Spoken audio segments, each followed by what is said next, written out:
Both Trump and Clinton needed to rally support among undecided voters during last night's debate, with the race for the White House essentially deadlocked in crucial swing states.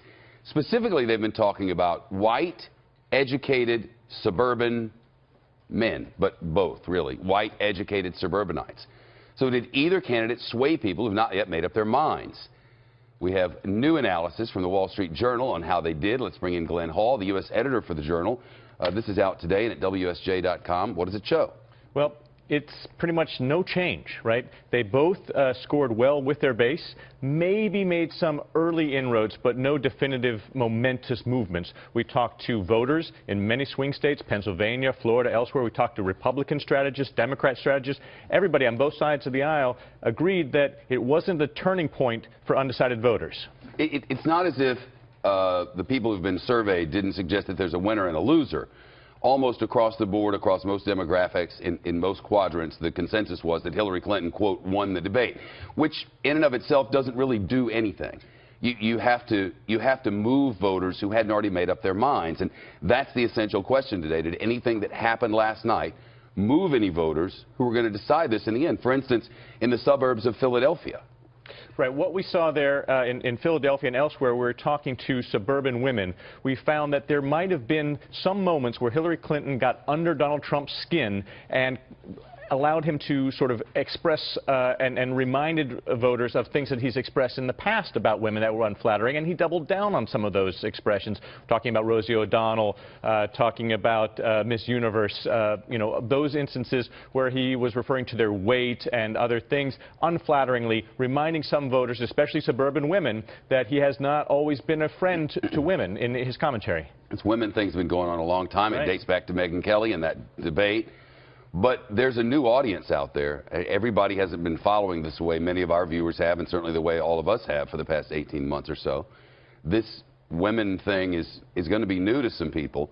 You'd have to wonder if a suburban, educated white woman, which is the group we've been talking about, that the analysts say are most critical, if a suburban white woman isn't going to see this talk about Miss Universe and having gained weight and calling her, I mean, Miss Piggy, and then calling her Miss Housekeeper, if that's going to fly very well. I mean, if you're new to this sort of Trump yakety yak, that could be unusual. You don't usually hear that from politicians. Yes, and you know, you saw during the debate, here was Trump trying to look more presidential, holding himself back, but you know, at this moment, Hillary got under his skin, and he even said so today in some of his follow-up interviews. Yeah, that was a moment where he got very defensive and he fell back on some of those things.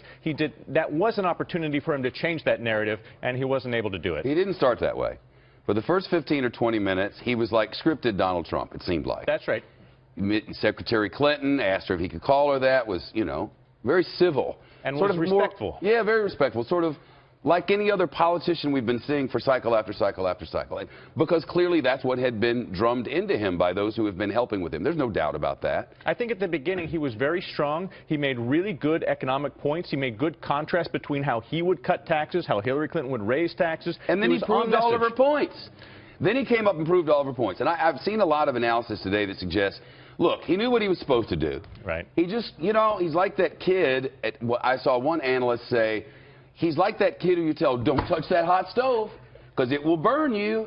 And he's got to go touch that hot stove. And but now he's touched it. Yeah. And now he realizes, oh, he was right. It burns me. I can't do that again. So you wonder if next time, the things that were his Achilles heel this time, if he can't correct them.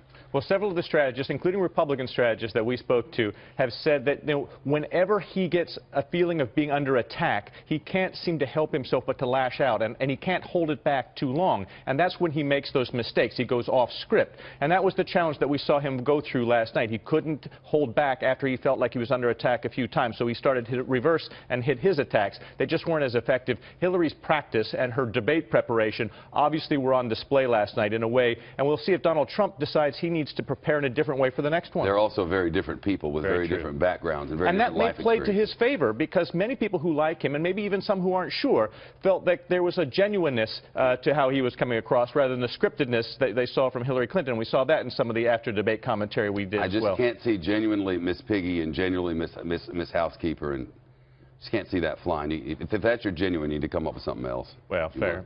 If you want anything. Thank you. It's good to see you. By the way, that great analysis at WSJ.com, and it's available right now. Our partners downstairs. Good to see you.